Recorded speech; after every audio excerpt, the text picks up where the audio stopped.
जमलेल्या माझ्या तमाम मराठी बांधवांनो, भगिनींनो आणि मातांनो, सर्वप्रथम मी आपणा सर्वांना गुढीपाडव्याच्या मराठी नववर्षाच्या मी मनपूर्वक शुभेच्छा देतो.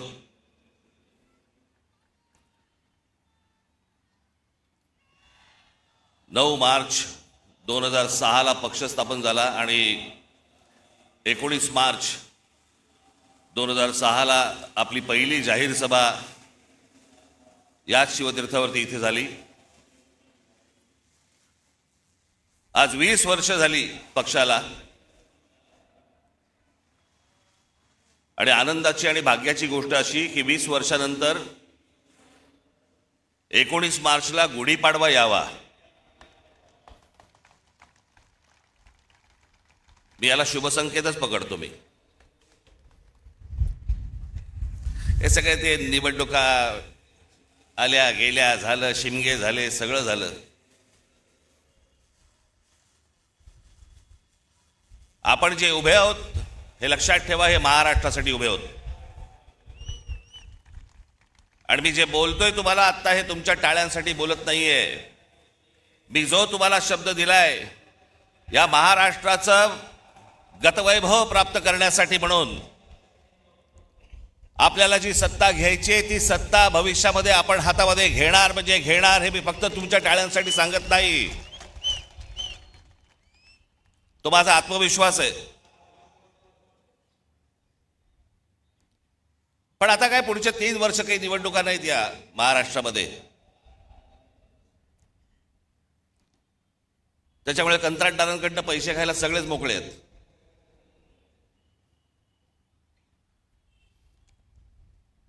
आज देशातही एक धाकधूक सुरू आहे, भीषण परिस्थिती आहे. गॅस मिळत नाहीयेत. नेहमी नॉर्मलला असणारी लोक सध्या गॅसवर आहेत.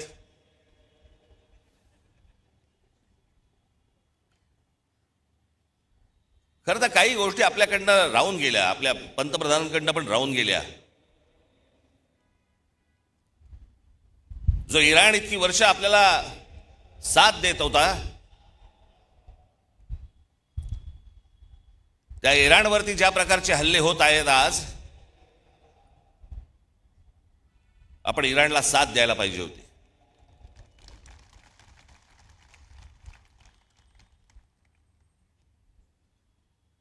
या देशामध्ये येणारं सगळं बरचसं तेल हे इराणमध्ये येतं, ते आपल्याला रुपयामध्ये देतात. देत आले, पुढचं मला माहित नाही. पण खामेनी गेल्यानंतर देखील आपल्या देशाच्या पंतप्रधानांनी कुठचंही निषेधाचं एक स्टेटमेंटही काढलं नाही. हल्ल्यावरती कुठचं स्टेटमेंट काढलं नाही. जो देश आजपर्यंत जम्मू काश्मीरच्या प्रश्नावरती देखील आपल्याला पाठिंबा देत आला, भारताला पाठिंबा देत आला, त्याच्या मागे आपण आज अडचणीच्या काळामध्ये उभे राहिलो नाही, याचा त्रास निश्चित भविष्यात होणार आपल्याला.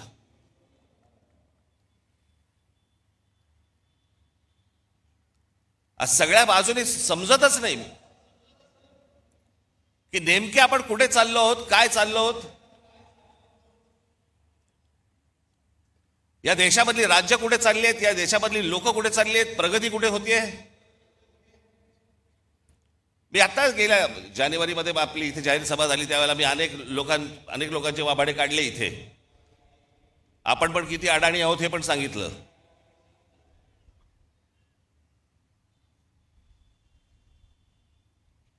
हे जे मी तुम्हाला सांगतो हे लक्षात ठेवत जाय, विसरत जाऊ नका.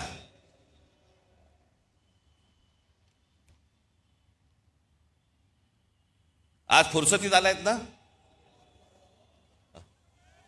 फुरसतीत आहात ना जरा.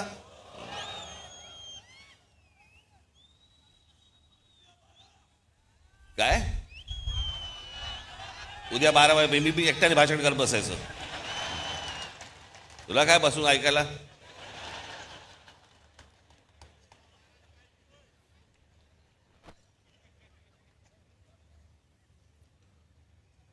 मी ज्या वेळेला राजकारणामध्ये आलो त्यावेळेला माझं पहिलं जेव्हा भाषण झालं आणि त्या पहिल्या भाषणानंतर मला जेव्हा माननीय बाळासाहेबांनी बोलवलं,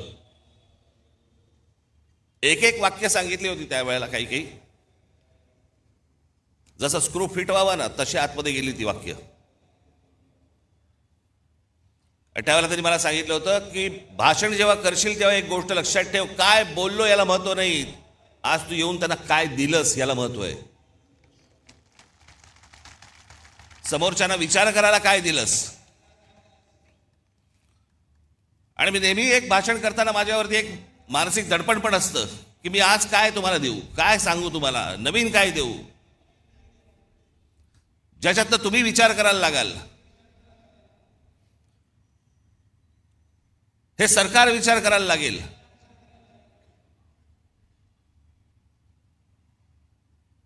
पण आज तुम्हाला सगळ्यांना, देशालाच अख्ख्या करमणुकीमध्ये गुंतवून ठेवले. करमणुकीमध्ये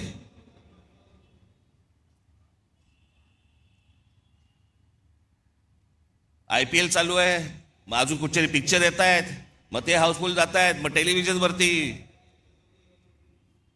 मी आज तुम्हाला सगळ्यांना एक नम्र विनंती करणार आहे, महाराष्ट्राच्या हितासाठी नम्र विनंती करणार आहे.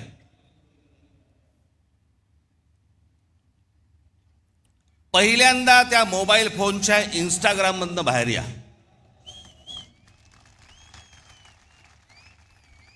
सकाळी संडात नाही, लवकर बाहेर याल. मध्यंतरी ते आमचे ते काय ते रील बाज वगैरे सगळे आले होते, मी माझ्याकडे नव्हतं ते मोबाईलवरती, ते टाकलं,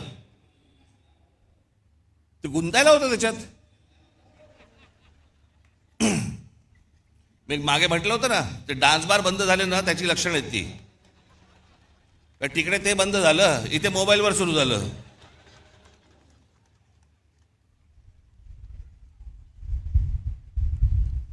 हे मी तुम्हाला का सांगतोय, कारण तुम्हाला गुंतवून ठेवले आतमध्ये.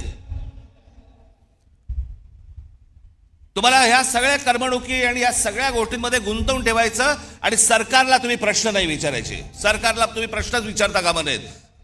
तुम्ही इतके अडकून आतमध्ये गेले पाहिजेत की त्या गोष्टींचा विचारही तुम्ही मनामध्ये आणता कामा नये. याच्यासाठीच हे डिझाईन आहे.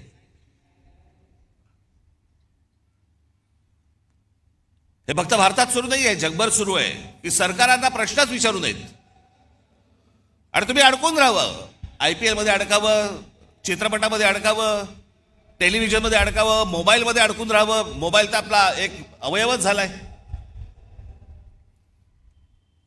आणि म्हणून आजूबाजूला आपल्याला काही बघता येत नाही, पाहता येत नाही, विचार करता येत नाही. जसे पूर्वीच्या काळामध्ये लोक जसे रस्त्यावरती येत असत, आता काही नाही, मी माझा राग व्यक्त केला मोबाईलवर, आता कशाला रस्त्यावरती येऊ. हे तुम्हाला गुंतवून टाकणं आहे. आणि मग महाराष्ट्रामधले जे प्रश्न आहेत, महाराष्ट्रातले जे सत्ताधारी आहेत, यांना प्रश्नच विचारायचे नाहीत. एका बाजूला आमच्या टेलिव्हिजन चॅनलवाल्यांची वाट लावून ठेवली आहे. सारखा वरून दबाव, सारखा वरून दबाव. ही बातमी टाकायची नाही, या बातम्या करायच्या नाहीत, ही करायची नाही, सरकारला विरोध करायचा नाही, विरोध केला बातम्या बंद करू, तुमच्या जाहिराती बंद करून टाकू, नोकरीवरून काढून टाकू. त्याच्यामुळे तुमच्यापर्यंत बातम्या पोचवायच्या नाहीत खऱ्या. हे अशा एका विचित्र परिस्थितीमध्ये देश अडकलेला आहे, हे राज्य अडकलेले आहे, सगळेच अडकलेले आहोत. अर्थात अशा काही गोष्टी ज्या होतात ह्या काही कायमस्वरूपी बसत नसतात. खालून काठी नाही बसली तर वरून बसतेच.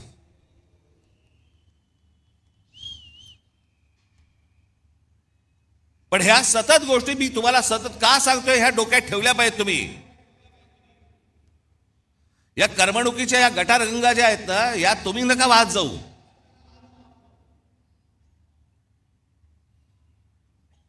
उद्या काय आपल्या आजूबाजूला निघून गेलंय ना कळणार पण नाही, थांग पत्ता पण लागणार नाही तुम्हाला, कारण आम्ही अडकले मोबाईलमध्ये.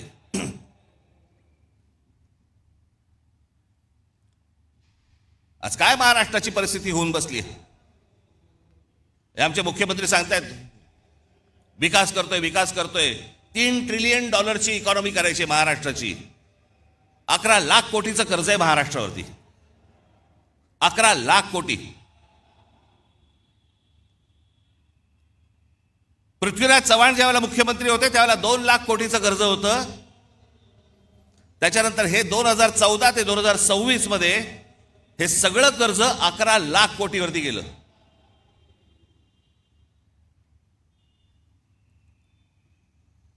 शहरांची अवस्था बघा.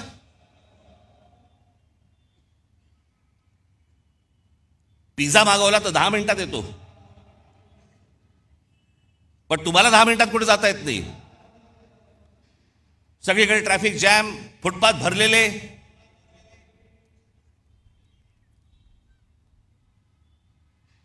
काय आयुष्य नावाची काय गोष्ट असते की नाही? एखाद्याच्या तुमच्या मनात येते की नाही की माझं काय आयुष्य आहे?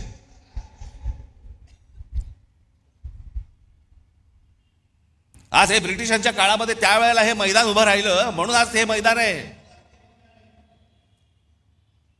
नाही तर अशी मैदानं कुठे आहेत मला जरा सांगा.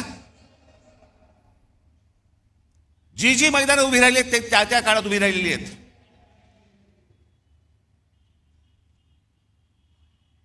आपण काय मुलांसाठी काय करतो? लहान लहान मुलांसाठी काय बागा तरी तयार करतोय का आपण? त्या बागा बघितल्यानंतर तिकडे जावंसं तरी वाटतंय का?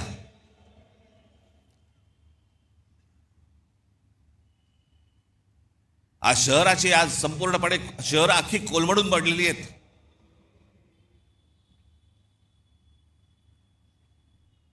मी मध्यंतरीच मुख्यमंत्र्यांना भेटलो, उपमुख्यमंत्र्यांनाही भेटलो.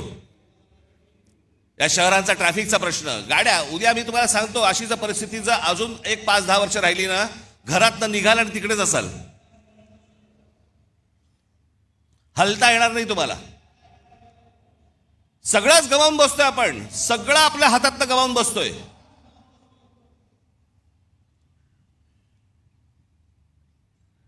आज ग्रामीण भागामधला माझा तरुण, माझ्या तरुणी शेतीकडे वळायला तयार नाहीत. ते म्हणतात नाही आम्हाला शहरात जायचंय. शहरात आल्यावर ही शहराची अवस्था.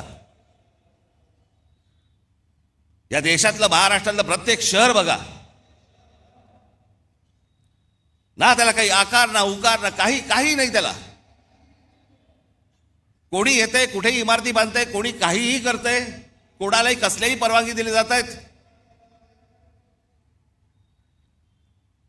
आणि तुम्ही ते पाहता आणि राग मोबाईलवरती व्यक्त करताय.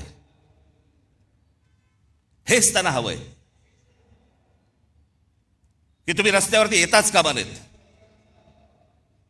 तुम्ही या गोष्टींचा विचारच करता कामा नयेत. असेच सडा, असेच मरा.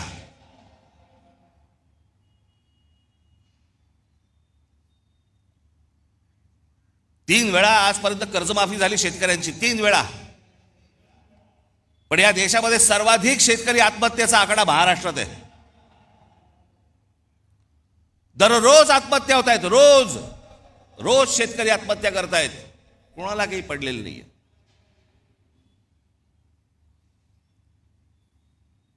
हे इथे तुमच्यासाठी कोस्टल रोड बांधतायत, आम्हीच त्याची स्तुती करतो.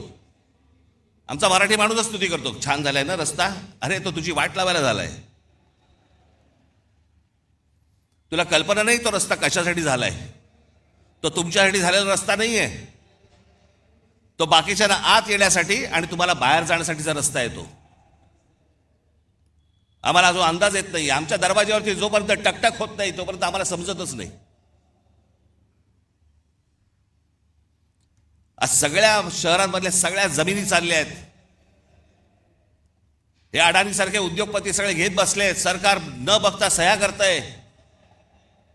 हा सगळा पाडा मी मागच्या वेळेला वाचला होता. त्याच्यात आपण महाराष्ट्र म्हणून आपलं महाराष्ट्राचं स्वतःचं अस्तित्व गमावून बसतोय. आपली महाराष्ट्राची ओळख गमावून बसतोय. आपली भाषा गमावून बसतोय.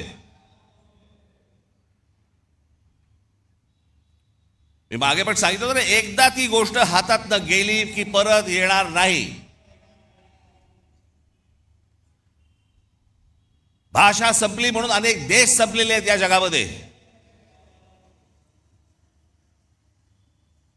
तुम्हाला जग ज्याला म्हणतं की तुम्ही कोण आहात, मराठी माणूस आहात. मराठी माणूस आहात म्हणजे कोण आहात? मराठी भाषा बोलणारे आहात म्हणून तुम्ही मराठी माणूस आहात.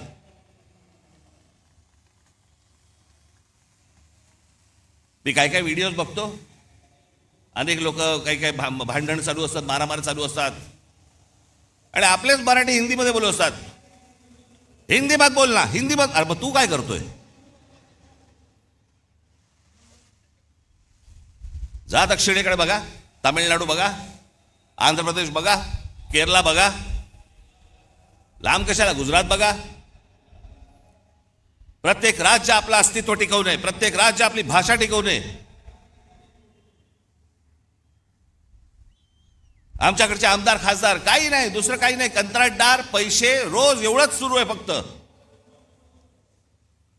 महाराष्ट्र विकायला काढलाय.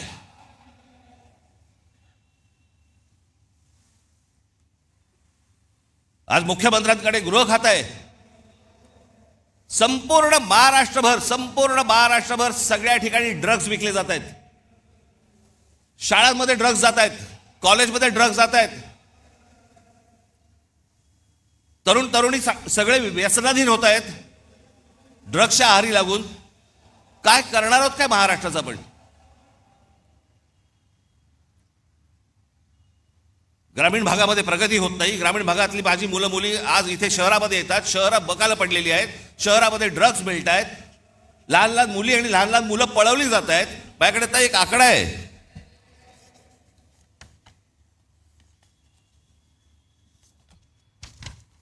नोव्हेंबर डिसेंबर या महिन्यातल्या 36 दिवसांमध्ये, गेल्या आता नोव्हेंबर डिसेंबरच्या या 36 दिवसांमध्ये केवळ मुंबईमध्ये 82 मुलं बेपत्ता झाली. जानेवारी ते नोव्हेंबर 2025 या कालावधीत महाराष्ट्रातील नवी मुंबई शहरात तब्बल 499 मुलांच्या अपहरणाच्या घटना नोंदवण्यात आल्या. त्यातली 41 मुलं अद्याप बेपत्ता आहेत. 458 पोलिसांनी, आमचे पोलीस, मुंबईचे पोलीस, महाराष्ट्राचे पोलीस हे सक्षम आहेत. म्हणून त्या आई वडिलांना त्यांची मुलं मिळाली. एनसीआरबीच्या आकडेवारीनुसार महाराष्ट्रात दरवर्षी, हे मी तुम्हाला विधानसभेतलं सांगतोय आकडे, विधानसभेमध्ये आत्ता मुख्यमंत्र्यांनी त्यांच्या भाषणामध्ये सांगितलेले आकडे सांगतोय तुम्हाला. एनसीआरबीच्या आकडेवारीनुसार महाराष्ट्रात दरवर्षी साधारण 4,500 ते 5,500 मुले बेपत्ता होतात. काय होत असेल त्यांच्या आई वडिलांना? 4,500 ते 5,500 मुलं बेपत्ता होता. हा महाराष्ट्र, असा होता महाराष्ट्र.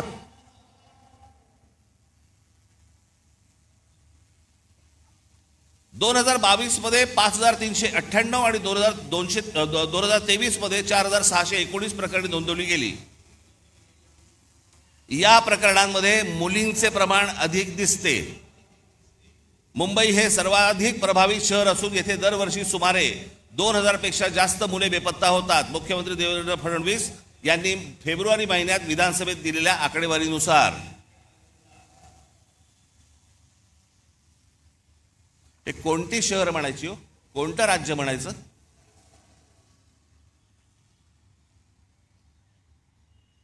तुमच्या भाषेची हमी नाही, तुमची हमी नाही, तुमच्या पोराबाळांची हमी नाही, कशाचीही हमी नाही. अशी कुठचीही हमी नसलेलं हे या राज्यामध्ये तुम्ही राहताय आणि म्हणायचं आम्ही शिवरायांच्या राज्यात राहतो. हवे होते असते,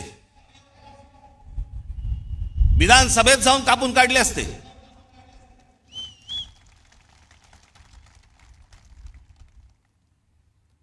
पण आम्हाला माहितीच नाही. राज ठाकरे जेव्हा सांगणार आकडे त्यावेळेला आम्हाला कळणार, कारण आम्ही कशात गुंतलोय? आम्ही इंस्टाग्राम मध्ये गुंतलोय.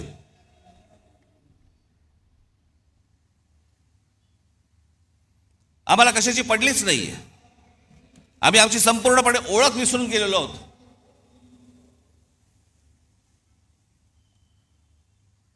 मी आज एक मुद्दामून एक गोष्ट तुमच्यासाठी आणलेली आहे. मी बोलीनच, पण त्याच्यानंतर तुमच्या लक्षात येईल तुम्ही कोण आहात,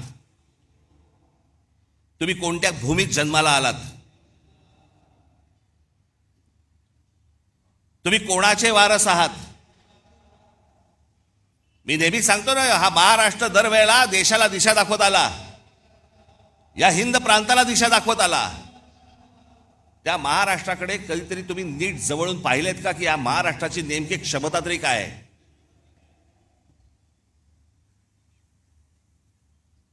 हजारो माणसं आहेत. मी थोडक्यात काही माणसं तुमच्या समोर आणली आहेत. फक्त महाराष्ट्राची तुम्ही फक्त परंपरा, महाराष्ट्राचा फक्त इतिहास फक्त तुम्ही फक्त बघून घ्या. मी फक्त तुमच्यासमोर नावं वाचणार आहे. ही नावं माझं भाषण संपल्यानंतर तुम्ही कदाचित त्या युट्यूबवर जा. मुद्दा म्हणून सांगतो, युट्यूब बघा, कारण त्याच्यावरती चांगली माहिती असते, त्याच्यावरती चांगल्या डॉक्युमेंटरीज असतात, जगाची माहिती मिळते. इंस्टाग्राम नको. मी तुम्हाला आता फक्त काही माणसं तुम्हाला समोर वाचून दाखवणार आहेत जे आपण विसरलेलो आहोत. आपल्या महाराष्ट्राची ताकद आपण विसरलेलो आहोत. हा महाराष्ट्र असा का? या महाराष्ट्रामध्ये, या बाहेरच्या प्रांतांमधून लोक इथे का येतात? या महाराष्ट्रामध्ये ही महाराष्ट्राची भूमी ही कोणी मशागत केली? हा सुसंस्कृत महाराष्ट्र घडला कसा?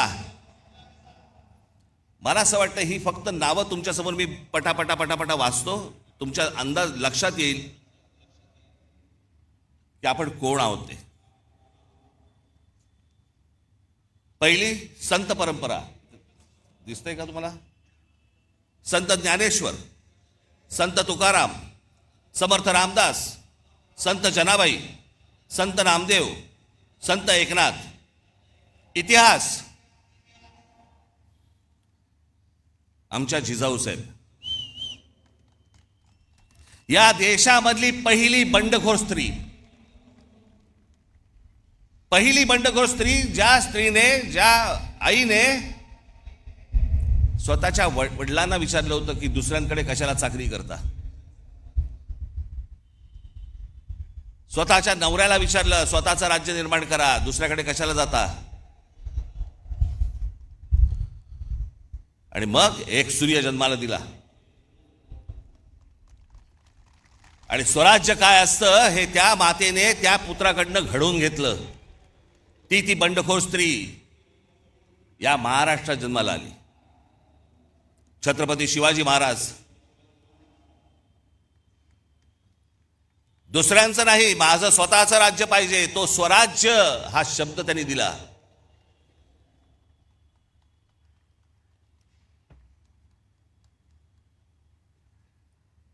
छत्रपती संभाजी महाराज.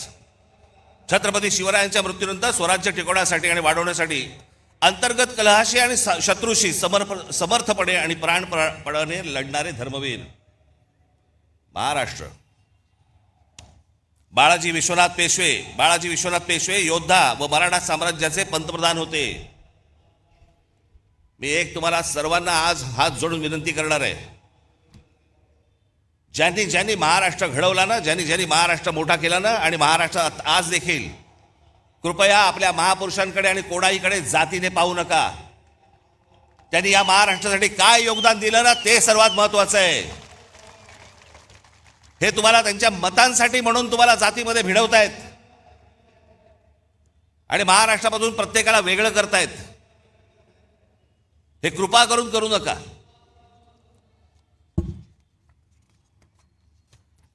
पहिले बाजीराव पेशवे छत्रपती शिवाजी महाराजांनंतर मराठी मुलखात तेवढाच आत्मविश्वास आणि स्वराज्यनिष्ठा निर्माण करणारे आणि मराठी साम्राज्याचा विस्तार करणारे. अहिल्याबाई होळकर मराठा साम्राज्य, शिंदे होळकर नागपूरचे भोसले साम्राज्य, मराठा साम्राज्य संपूर्ण हिंद प्रांतावरती वचक ठेवला. गायकवाड हे गुजरातमध्ये, या राज्याच्या जडणघडणीत गायकवाड घराण्याचा मोठा वाटा. बँक ऑफ बडोदा, युनिव्हर्सिटी आणि गुजरातमध्ये अनेक रेल्वे मार्ग त्यांनी सुरू केले. तात्या टोपे, झाशीची राणी लक्ष्मीबाई. आता ह्या 18व्या शतकातील मराठी नावं ज्यांनी मुंबईला आकार दिला. जगन्नाथ शंकर शेठ. तुम्हाला भाऊचा धक्का माहिती आहे ना? भाऊ लक्ष्मण अजिंक्य, एक मराठी माणूस होता, कंत्राटदार होता, त्यांनी भाऊचा धक्का बांधला. सीताराम खंडेराव वैद्य, नाव पण माहिती नसेल तुम्हाला. सीताराम खंडेराव वैद्य म्हणजे कोण? हे जे टाटांचं ताजमहाल हॉटेल उभं आहे ना, या ताजमहाल हॉटेलचे आर्किटेक्ट.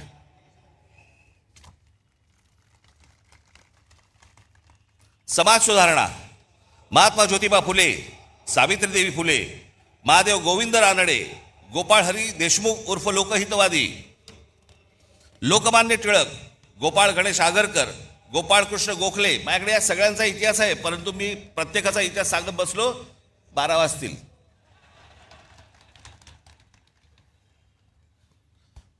गोपाळकृष्ण गोखले, शाहू महाराज, भारतरत्न डॉक्टर बाबासाहेब आंबेडकर,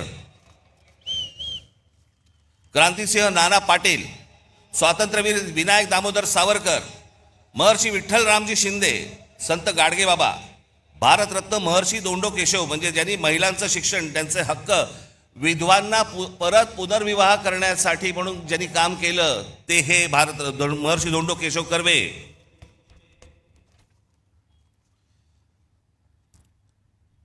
रामकृष्ण गोपाळ भांडारकर, हे भांडारकर युनिव्हर्सिटी आहे ना. भारतरत्न पांडुरंग वामन काणे, थोर भारतीय प्राच्य विद्या संशोधक, संस्कृत पंडित, धर्मशास्त्राचा इतिहास लिहिला या माणसाने. हे सगळे महाराष्ट्रात जन्माला आले तर. भारतरत्न विनोबा भावे, प्रबोधनकार ठाकरे, तुमचे आजोबा, धर्मातील चुकीच्या रूढी परंपरांवरती प्रहार करणारा हा माणूस. म्हणजे त्यांची पुस्तकं आजही आणून वाचा तुम्ही. अनेक लोक म्हणतात, अनेक जण सांगतात की म्हणे प्रबोधनकार ठाकरे हे ब्राह्मण विरोधी होते. माझे आजोबा कधी ब्राह्मण विरोधी नव्हते, भट्ट भिक्षुकीच्या विरोधात होते. धर्माच्या नावाने जी पिळवणूक व्हायची त्याच्या विरोधातले होते ते कुठच्याही समाजाच्या विरोधातले कधीही नव्हते. पण वाचनामधनं आपल्याला जेवढं हवंय तेवढंच काढून घ्यायचं. त्याच्यामुळे ह्या सगळ्या लोकांकडे पाहताना तुम्ही तुमचे तर्क लावू नका किंवा तुमच्या डोक्यात भरवलेले तर्क लावू नका. स्वतः वाचा, स्वतः पहा. कर्मवीर भाऊराव पाटील, पंडिता रमाबाई, आनंदीबाई जोशी ज्या पहिल्या डॉक्टर झाल्या, ताराबाई मोडक, पंजाबराव देशमुख, भारताचे पहिले कृषी मंत्री, चिंतामणराव देशमुख, ICS मध्ये पहिला क्रमांक मिळवलेले पहिले भारतीय आणि रिझर्व्ह बँकेचे पहिले गव्हर्नर, शाहीर अण्णा भाऊ साठे, शाहीर अमर शेख, SM जोशी, स्वामी रामानंद तीर्थ, तुकडोजी महाराज, भारतरत्न नानाजी देशमुख, हमीद दलवाई, इरावती कर्वे, दुर्गाबाई भागवत, बाबा आमटे, विसपागे म्हणजे ज्यांनी रोजगार हमी योजना महाराष्ट्रामध्ये आणली आणि नंतर ती संपूर्ण देशभर गेली.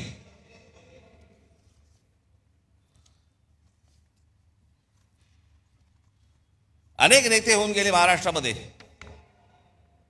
पण एक माणूस, असा माणूस महाराष्ट्रात कशाला देशात नाही झाला, ते म्हणजे माननीय बाळासाहेब ठाकरे.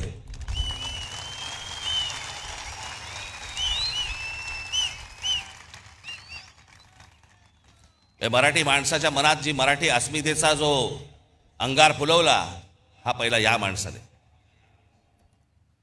या देशातल्या हिंदूंना हिंदू म्हणून मतदान करायला लावणारा हा पहिला या देशातला माणूस. आणि जागतिक दर्जाचा व्यंगचित्रकार शरद पवार. आज अनेक गोष्टी त्यांच्या नावावरती आहेत, अनेक मतभेद असतील, पण ज्या योग्य गोष्टी आहेत त्या मला असं वाटतं योग्य असल्याच पाहिजेत. आज आपण रस्त्यावरची फळं पाहतो ना, जे कधी पाहत नव्हतं पूर्वी, आता आपल्या लक्षात पण येणार नाही की हे कधी सुरू झालं. पण आपली गाडी थांबली असताना कोणीतरी येतो, एखादा माणूस स्ट्रॉबेरी घेऊन येतो किंवा काही घेऊन. फलोत्पादन याच्यामध्ये महाराष्ट्रात सर्वात मोठी क्रांती करणारा हा माणूस. जी फळं कधी पाहिली नव्हती ती सर्वसामान्यांना आज मिळायला लागली, त्याच्यामध्ये सर्वात मोठं काम करणारा माणूस. बारामतीमध्ये ज्यांनी शेतीमध्ये AI टेक्नॉलॉजी आणून शेतीमध्ये कशा प्रकारची क्रांती केली, एकदा कधीतरी जाऊन बघून पण या. सहकार चळवळ महाराष्ट्रात उभी राहिली. धनंजयराव गाडगीळ, विठ्ठलराव विखे पाटील, तात्यासाहेब कोरे.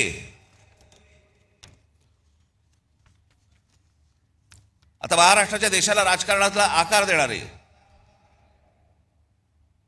भारतीय काँग्रेस, जो काँग्रेस पक्ष आपण म्हणतो, त्या पक्षाची स्थापना महाराष्ट्रात झाली. RSS, या RSSचे 6 सरसंघचालक झाले. या 6 संघचालकांमध्ये 4 मराठी झाले आजपर्यंत, आणि निर्माण करणारा देखील मराठीच. हेडगेवार,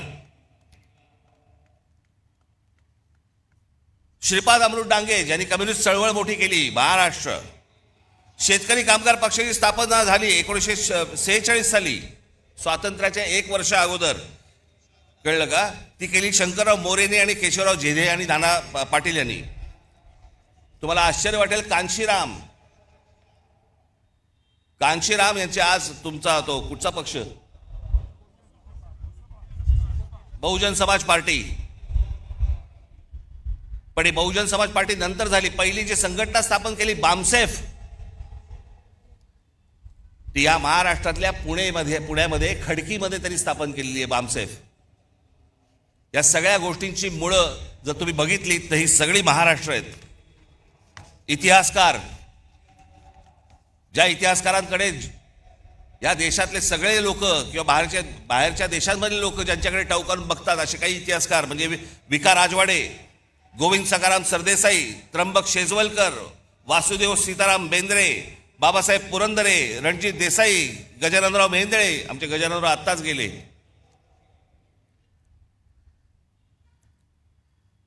अनेकदा त्यांच्या भेटी व्हायच्या गजाननरावांच्या. काही विचारलं की ते एकच गोष्ट सांगायचे, एवढं आहे, बाकी इतिहासाच्या पानात कुठेही नाही. जेवढं खरं आहे तेवढा इतिहास ते सांगायचे. ह्या सगळ्यांची जरा एकदा कधीतरी बघा. नुसत्याच मिरवणुका काढून, गुलाल उधळून, झेंडे उधळून काही होणार नाही आपलं. शिवाजी महाराजांचा जय जयकार, बाबासाहेब आंबेडकरांचा जय जयकार, आमच्या ज्योतिराव फुलेंचा जय जयकार. आपण काय झालंय, महाराष्ट्र प्रतिमांमध्ये अडकलाय. महाराष्ट्र ज्या दिवशी यांच्या प्रतिभेमध्ये अडकेल ना, त्या दिवशी परत आपल्याला गतवैभव प्राप्त होईल. नुसत्या आमच्याकडे प्रतिमा आहेत, प्रतिमांचं पूजन करतोय आम्ही. सायन्स, डॉक्टर वसंत गोवारीकर.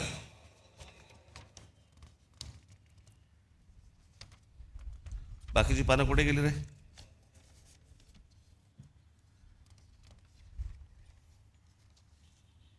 त्याचं पानं नाही आहेत, बाकीची तिकडे आहेत का?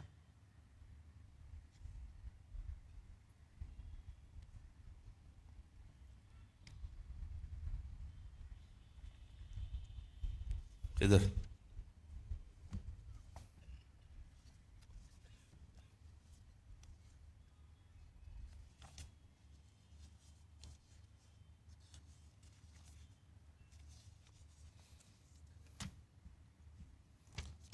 सायन्स अँड टेक्नॉलॉजी, वसंत गोवारीकर,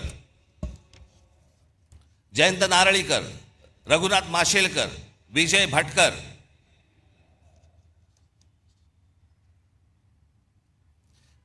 तुम्हाला कदाचित कल्पना नसेल, परंतु एक गोष्ट सांगतो. शिवकर बापूजी तळपदे नावाचे जे गृहस्थ झाले, त्यांनी राईट्स बंधू म्हणजे ज्यांनी विमान उडवली ना, त्याच्याही 8 वर्ष आधी 1895 मध्ये मुंबईच्या गिरगाव चौपाटीवरती मरुत्सखा नावाचे मानवविरहित विमान यशस्वीरित्या उडवले. हे घडवणारे महाराष्ट्रात. पत्रकार बाळशास्त्री जांभेकर, नारायण दीनानाथ वेलकर. तुम्ही म्हणाले कोण आहेत नारायण दीनानाथ वेलकर? तुम्ही जर ऐकाल तर तुम्हाला प्रश्न पडेल, हे आपल्यापर्यंत आलं कसं नाही अजूनपर्यंत. टाइम्स ऑफ इंडियाचे संस्थापक मालक. 1840 मध्ये मुंबईचे पहिले भारतीय महापालिका आयुक्त ते जेई ब्रेनन या ब्रिटिश व्यक्तीसोबत 1838 साली त्यांनी बॉम्बे स्टँडर्ड हे वृत्तपत्र सुरू केले, जी कंपनी 1860 पर्यंत त्यांनी चालवली. आणि पुढे रॉबर्ट नाईट या ब्रिटिश व्यक्तीने ते विकत घेतलं आणि त्याचं नाव टाइम्स ऑफ इंडिया असं ठेवलं. सुरू करणारा मराठी माणूस कृष्णाजी प्रभाकर उर्फ काकासाहेब खाडीलकर. आचार्य आत्रे, नावाजलेले अभ्यासक माधवराव गाडगीळ, पर्यावरणावरचा अभ्यास, माधवराव चितळे, पाणी या विषयावरचा अभ्यास. म्हणजे जगभरामध्ये या लोकांना काय किंमत आहे ना, आपल्याला अंदाज पण नाही याचा, फक्त आमच्याकडेच किंमत नाही. पांडुरंग सदाशिव खानखोजे, चित्रपट, दादासाहेब फाळके. एखादे दे रे मला येत ठेवायला यायला.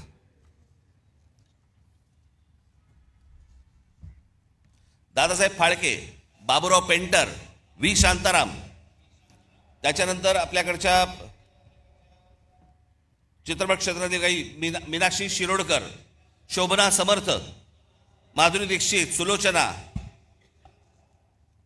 अजून एक नाव तुम्हाला सांगणार आहे ज्याच्यामध्ये तुम्हाला प्रश्न पडेल की अरे अजूनपर्यंत आम्हाला कसं माहित नाही. हिंदी चित्रपट सृष्टीमधले जवळपास 6300 गाणी, मी सांगितल्यावर तुम्हाला कळेल, 6300 गाणी ज्या जोडीने दिली त्या जोडीचं नाव आहे लक्ष्मीकांत प्यारेलाल.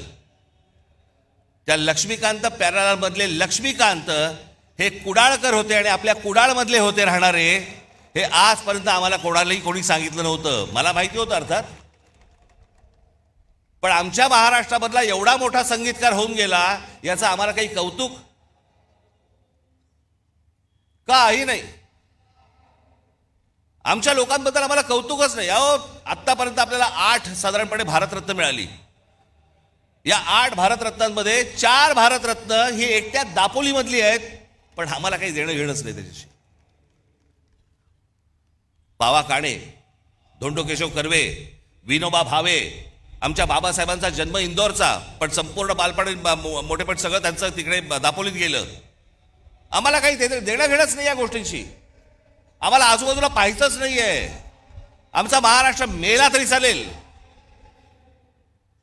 आम्हाला कंत्राटदाराकडनं पैसे मिळाले पाहिजेत.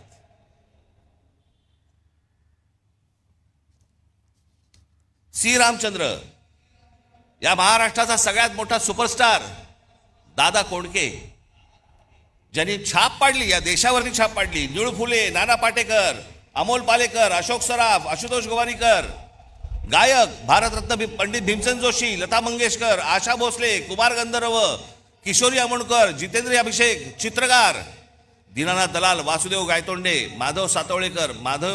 मी एकेकावरती, या एकेका माणसावरती मी एक तास बोलू शकतो. P.A. धोंड, आचरेकर, सडवेलकर, S.M. पंडित, तुमच्यापैकी बरेच जण हे त्या तामिळनाडूला आपल्या स्वामी विवेकानंदांचं जिथे पुतळा आहे ना, तिथे काही जण गेला असाल. मी गेलो होतो.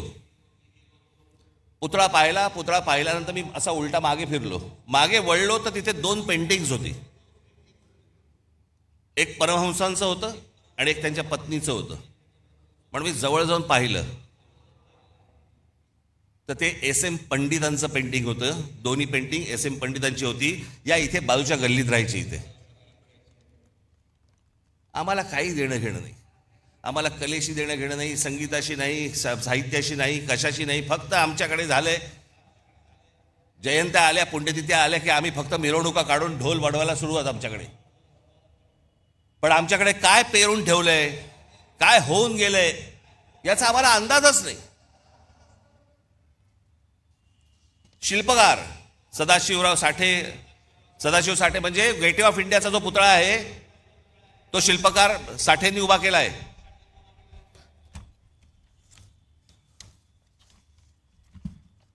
त्याच्यानंतर राम सुतार म्हणजे कोण? ज्यांनी एक मोठा पुतळा बांधला. तो पुतळा चीनमध्ये गेला आणि चीनमध्ये जाऊन त्याचा एक भव्य मोठा पुतळा बांधला गेला. तो सरदार वल्लभभाई पटेलांचा, जो आता गुजरातमध्ये आहे, तो आमच्या राम सुतारांनी उभा केला. आम्हाला काही देणं घेणं नाही. उद्योग शंतनुराव किर्लोस्कर, आबासाहेब गरवारे, रघुनाथराव चितळे, बीजी शिर्के म्हणजे या इमारतींना ज्या विटा वापरल्या जातात ना, सिपोरेक्षा, ते बनवणारे बीजी शिर्के, दाजी काका गाडगीळ, काल निर्णयचे जयंतराव साळगावकर, केसरी पाटील, राजा पाटील, ज्यांनी मराठी माणसाला जग दाखवलं. H.S. केळकर, आम्हाला माहित नाही, फक्त आम्हाला कॉलेज माहिती आहे ठाण्याचं. S.H. केळकर हे परफ्युमरीज म्हणजे अत्तराच्या व्यवसायातले जुने माणसं. या केळकरांकडचा जो अर्क आहे ना, तो परदेशातले बरेचशा मोठे जी काही तुम्ही आता परफ्यूम जे वापरता ना, त्याचा जो अर्क आहे हा S.H. केळकरांकडनं जातो महाराष्ट्रातनं. राजीव सामंत, सुला वाईन्स, कॅमलिनचे दांडेकर, जे लहानपणापासून आपण जे बघत आलो ना, कंपास पेटी आणि सगळ्या गोष्टी, ह्या संपूर्ण देशभर व्यवसाय उभा करणारे महाराष्ट्राचे दांडेकर, आनंद देशपांडे, रवी पंडित, बाबा कल्याणी, वासुदेव कोल्हटकर, केशव विष्णू पेंढारकर, नाटकामध्ये विष्णुदास भावे, राम गणेश गडकरी, बाल गंधर्व, केशवराव भोसले, विजय तेंडुलकर, महेश एलकुंचवार, विजया मेहता, वसंत कानेटकर, श्रीराम लागू, मोहन आगाशे, जब्बार पटेल, सतीश आळेकर, साहित्य कवी केशव सूत, कुसुमाग्रज, पु ल देशपांडे, गदी माडगुळकर, विंदा करंदीकर, शांता शेळके, नारायण सुर्वे, चिंतामण त्र्यंबक खानोलकर, बाबूराव बागोल, सुरेश भट, बंडखोर नामदेव ढसाळ. क्रीडा दिबा देवधर, मी अगदीच थोडक्यात आणली आहे ही यादी. दिबा देवधर, बापू नाडकर्णी, विजय मांजरेकर, विजय हजारे, सुनील गावस्कर, अजित वाडेकर, दिलीप वेंगसरकर, सचिन तेंडुलकर, प्रवीण ठिपसे, ग्रँड मास्टर बुद्धिबळ, भाग्यश्री ठिपसे, ग्रँड मास्टर बुद्धिबळ, अभिजित कुंटे, ग्रँड मास्टर बुद्धिबळ, खाशाबा जाधव, नावाजलेले अभ्यासक हे झाले मगाशी. एवढं भरभरून आपल्याला महाराष्ट्राला दिलंय, आपल्याला काही याची किंमत, आपण याच्यासाठी काही करतोय, ह्यांच्यासाठी नाही, आपण काही वेगळा विचार करतोय का? महाराष्ट्र कुठे होता? महाराष्ट्र अख्खा देश टवकारून बघायचा महाराष्ट्रामध्ये काय चाललंय, महाराष्ट्रात नवा विचार कोणता येतोय, महाराष्ट्रात आम्हाला काय देणार आहे. या नवीन विचाराला सतत बघणारा हा देश आज महाराष्ट्र त्यांना काय देतोय. आमच्या क्रिकेट टीम मध्ये देखील आज महाराष्ट्राचे, मुंबईचे कोण नाही हो? कोण मराठी आहेत मला जर दाखवा. एक काळ असा होता की 11-12 प्लेयर मध्ये जवळपास 8 ते 9 हे मुंबईचे लोक असायचे, महाराष्ट्राचे लोक असायचे. कुठे कमी पडतोय आम्ही? आम्ही विचारच करत नाही आहोत. आम्हाला महाराष्ट्र कसा घडवायचा आहे याचा आमचा विचारच संपलेला आहे. आमच्यावरती सरकार येत आहेत आणि लादतायत, वाटेल त्या गोष्टी रोज येत आहेत, नवीन कायदे करतायत, नवीन नियम करतायत. आम्हाला लक्ष द्यायला वेळ नाही. आम्ही गुंतलोय करमणुकीमध्ये. आम्हाला महाराष्ट्रातल्या या जनतेला सगळ्यांना मिळून, तरुण आणि तरुणींना, नवीन येणाऱ्या लोकांना, मुलांना हा भविष्यातला महाराष्ट्र घडवायचा आहे. हा तुम्ही आम्हीच घडवायचा आहे. सरकारवरती अवलंबून राहून होणार नाही. आणि म्हणून मी आज एक नवीन योजना तुमच्या समोर आज आणतोय. 2006 साली याच व्यासपीठावरती इथे उभं राहून मी म्हटलं होतं की मी महाराष्ट्राचा विकास आराखडा आणीन, महाराष्ट्राची मी ब्ल्यूप्रिंट आणीन. मग एका पत्रकार परिषदेत मला एका पत्रकाराने विचारलं ती तुमची ब्ल्यू फिल्म कधी येणार आहे?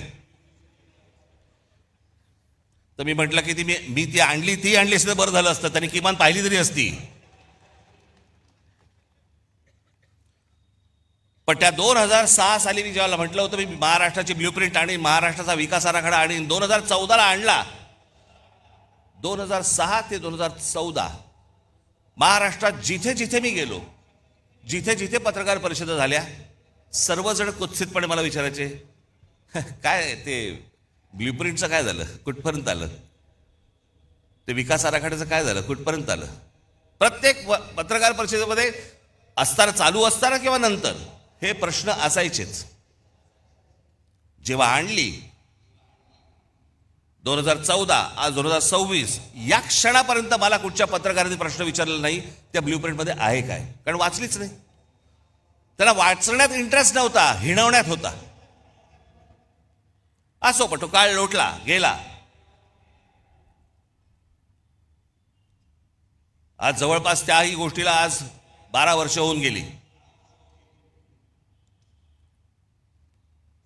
अनेक तज्ज्ञांना त्यावेळेला बरोबर घेतलं होतं, अनेक गोष्टी त्यामध्ये केल्या होत्या.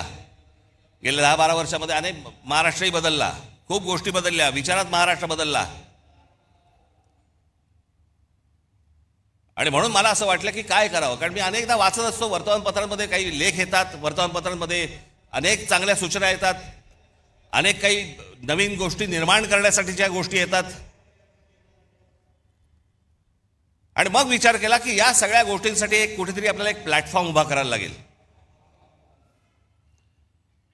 या महाराष्ट्रामधली लोक, महाराष्ट्राच्या बाहेरची कोणी, की महाराष्ट्रामध्ये नेमकं काय व्हायला पाहिजे, महाराष्ट्रामध्ये नेमकं काय घडलं पाहिजे, महाराष्ट्रात ते नेमकं घडलं ते कसं घडलं पाहिजे, अशा अनेक लोकांकडे अनेक योजना तयार आहेत. परंतु सांगायच्या कोणाला, मांडायच्या कोणाला? सरकार म्हणजे कोण, बोलायचं कोणाशी, मांडल्यानंतर सांगितल्यानंतर ते बघणार कोण आहे, आम्हाला उत्तर कधी मिळणार? आणि म्हणून या सगळ्या गोष्टींचा विचार करून मी एक नवीन वेबसाईट आत्ता महाराष्ट्राला मी आत्ता अर्पण करतोय, की ज्या वेबसाईटवरती तुम्ही येऊन तुमचे विचार, पण विचार जय महाराष्ट्र साहेब, चालणार नाही साहेब, भावी मुख्यमंत्री तुम्हीच, डिलीट,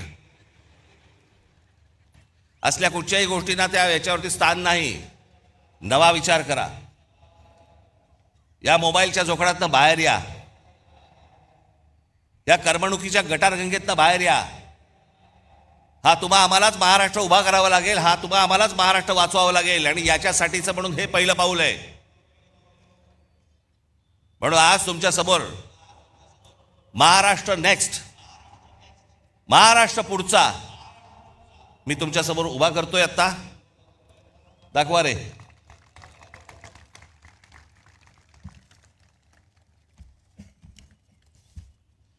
याच्यामध्ये हे सुरू झाल्यावरती तुम्हाला ऑप्शन्स आहेत, मराठी आणि इंग्रजी. त्याच्यामध्ये तुम्ही मराठीमध्ये गेलात की त्याच्या बाजूला एक ऑडिओ फिल्म आहे, ही वेबसाईट कशी वापरायची. त्याच्यामध्ये आपल्या कल्पना नोंदवण्यासाठी म्हणून मी काही खाली विषय दिलेले आहेत, 27 विषय आहेत. ते 27 विषय फक्त मी तुम्हाला वाचून दाखवतो, ज्याच्यामध्ये ज्या ज्या आपल्या स्वतःच्या कल्पना असतील, ज्या काही नवीन आपल्याला निर्माण करायचं असेल ते तुम्ही मांडू शकता. आपण म्हणजे आम्ही तुमच्यामधले आणि सरकारमधले फक्त वाहक असू, आणि सरकारकडनं ही गोष्ट कशी करून घ्यायची जर ती योग्य असेल, कारण हे पहिलं जाणार हे तज्ज्ञांकडे, त्या तज्ज्ञांच्या कमिटीकडनं ज्यावेळेला ते मंजूर होणार त्याच्यानंतर हे सरकारकडे जाणार. त्याच्यामुळे ही 27 तुम्हाला इथे गोष्टी दिलेल्या आहेत. त्याच्यामध्ये शेती, रस्ते आणि पायाभूत सुविधा विकास, आरोग्य सेवा व सार्वजनिक आरोग्य व्यवस्था, जमीन, पायाभूत सुविधा, औद्योगिक वसाहती, व्यवसाय सुलभता, प्रादेशिक औद्योगिक संतुलन व सर्वसमावेशक, शालेय उच्च व तंत्र शिक्षण सुधारणा, आदिवासी विकास, सर्वसमावेशक आणि सशक्त महिला व बाल, रोजगार व रोजगार निर्मिती, आपत्ती व्यवस्थापन आणि आपत्तीपूर्व तयारी, क्षेत्रनिहाय औद्योगिक धोरण, गुंतवणूक प्रोत्साहन व थेट विदेशी गुंतवणूक, स्टार्टअप्स आणि भविष्यवेधी उद्योग, ग्रामीण अर्थव्यवस्था आणि ग्रामीण उद्योग विकास, शहरांचा शाश्वत विकास, क्रीडा व युवा विकास, मराठी भाषा संस्कृती ज्ञान परंपरेचा विकास, पारंपरिक आणि अपारंपरिक ऊर्जा, हवामान बदल, पर्यावरण आणि प्रदूषण, सूक्ष्म लघु व मध्यम उद्योग आणि विकास, औद्योगिक कायदे सुधारणा, शाश्वत हरित व पर्यावरणपूरक औद्योगिक विकास, सिंचन, जलव्यवस्थापन व जलसुरक्षा, समृद्ध स्वावलंबी आणि शाश्वत ग्रामविकास, पर्यटन विकास, कायदा आणि सुव्यवस्था. याच्यामध्ये तुम्ही आतमध्ये गेल्यानंतर आपली कल्पना इथे पुढे नोंदवायची तुम्हाला येईल. त्या प्रत्येक गोष्टीमध्ये 27 गोष्टीमध्ये त्याच्या उपशाखा आहेत. समजा तुम्ही रोजगार आणि रोजगार व रोजगार निर्मिती हा जर विषय घेतला तर त्याच्यामध्ये रोजगार विमुख, कौशल्य प्रशिक्षण, उद्योजकता वगैरे वगैरे असे बरेच विषय त्याच्यामध्ये आहेत.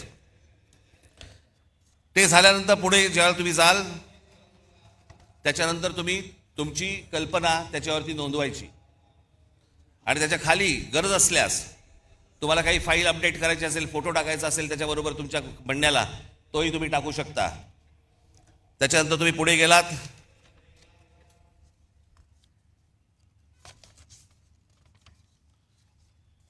ती फाईल तुम्ही सबमिट केलीत की त्याच्यानंतर तुम्हाला मोबाईल नंबर येईल तुमचा, तो टाकायचा आहे. मोबाईल नंबर आल्यानंतर तुम्हाला एक OTP येईल तुमच्या मोबाईलवरती, तो भरायचा आहे. तो भरला की तुमचं संपूर्ण नाव, पत्ता आणि सर्व माहिती याच्यावरती द्यायची आहे. एक तुम्हाला सांगतो सर्वांना, आज तुम्ही इथे आहात, जे ऐकत आहात ते ऐकत आहात, टेलिव्हिजनवरती जे ऐकत असतील बघत असतील त्यांनाही माझं सांगणं आहे, तुम्ही सांगेपर्यंत तुमचं नाव आणि पत्ता आणि मोबाईल नंबर हा सरकारला दिला जाणार नाही. उद्या तुमची कल्पना जर समजा आवडली आणि त्याची जर समजा अंमलबजावणी करायची ठरली आणि त्यांनी विचारलं हा माणूस कोण आहे, तुम्हाला विचारलं जाईल की तुमचं नाव आणि नंबर द्यायचं आहे का. त्याच्यामुळे ती गोष्ट गुपित राहील, पुढे जाणार नाही. त्याच्यानंतर ढकला. आज महाराष्ट्रामध्ये सगळ्याच गोष्टींची कमतरता आहे. कोणाला काही कळत नाही. जो येतोय, कोणतरी येतो, नवा काहीतरी सांगतो, त्याच्याबरोबर कंत्राटदारांना कामं दिली जातात. आपलं ऑइल बाहेरून येतं, आपला गॅस बाहेरून येतो, आपल्याकडे अनेक गोष्टी बाहेरून येतात. मग आपल्याकडे एक काहीतरी टुणटुणं वाजवलं जातं. ते टुणटुणं आहे चांगलं, पण वापरात येऊ शकत नाही, आणि ते म्हणजे स्वदेशीचं. काय करायचं त्या स्वदेशीचं मला जरा सांगा. हा देश ज्याच्यावरती चालतो ते ऑइल पण तुमचं बाहेरून येतंय, तर काय करायचं. मग यासाठी म्हणून ही शहरं उभी करताना, जसं आज दुबई आहे, अबुधाबी आहे, अनेक देश आहेत की ज्यांनी बाहेरचे मेंदू आणले. आज संपूर्ण दुबई जी उभी आहे हे कोण कोण करते? अरब करतायत, अमेरिकन लोक आहेत, ब्रिटिश लोक आहेत, फ्रेंच लोक आहेत, अनेक लोक आहेत. जगभरातल्या लोकांचे मेंदू आणले आणि त्यांनी त्यांचं एक देश, शहर उभं केलं. आमची शहरं का नाही उभी करतायत? आमच्या शहरांना उभं करण्यासाठी, आमच्याकडे चांगलं व्यवस्थापन होण्यासाठी, आमच्या भविष्यातल्या पिढ्यांना चांगलं आयुष्य जगण्यासाठी म्हणून आम्ही का नाही बाहेरून मेंदू आणत आहोत? कसली लाज वाटते. अहो, बाहेर जाऊन नुसते पैसे आणण्यापेक्षा बाहेर जाऊन जर मेंदू आणले तर ह्या महाराष्ट्राला उपयोगाचे आहेत. नुसते पैसे काय काय करायचे पैशांचं? ते पैसे टक्केवारीत संपणार, त्याने काहीही हाताला मिळणार नाही. आणि म्हणून मला असं वाटतं की आज सरकारकडनं आपण नुसते फक्त आशेने फक्त बघत राहायचं, हे काही मला आवडणारी गोष्ट नाही. मला ती आवडतही नाही आणि तुम्हालाही ती आवडता कामा नये. आणि म्हणून तुम्ही सगळेजण महाराष्ट्राचा विचार करायला लागा. तुमच्या ज्या कल्पना असतील, ज्या गोष्टी असतील, त्या या आत्ता वेबसाईटवरती मांडा. या महाराष्ट्राला आकार देण्याचा एक उत्तम कार्य हे आपल्या हातून घडो, जेणेकरून या महाराष्ट्रासाठी ज्यांनी ज्यांनी खस्ता खाल्लेल्या आहेत त्यांनाही वरती आनंद मिळेल की माझी सर्व लोक महाराष्ट्राची, हे महाराष्ट्र वाचवतायत, जगवतायत. याच्यासाठी सगळेजण तुम्ही कामाला लागावं अशी एक आशा अपेक्षा बाळगतो. आणि आज आपण सर्वांची मी रजा घेतो. धन्यवाद. जय हिंद, जय महाराष्ट्र.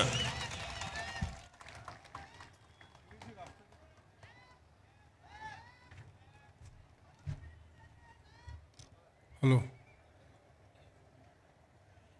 कृपया सर्वांनी राष्ट्रगीताला उभं राहा.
भारत माता की.